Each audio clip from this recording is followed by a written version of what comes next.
Hello, in this video I want to show you how to install Microsoft Edge browser for your T-MOBILE Revvl 6 Pro. And to do this, you'll need to open your Google Play Store. Right here, try to find an app called Microsoft Edge.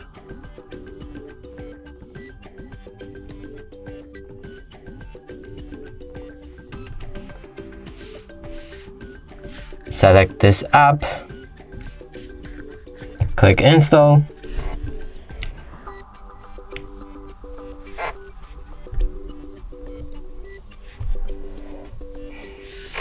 When it's ready, you can open this app. Right here, sign in to turn on synchronization. You can also do it later. Set up for data sharing preferences, click on confirm, set Microsoft Edge as a default browser.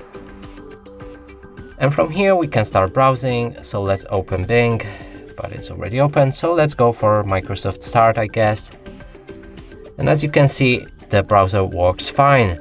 And that's it for this video. Hope you like it. Please consider subscribing to our channel, leave a like and a comment below.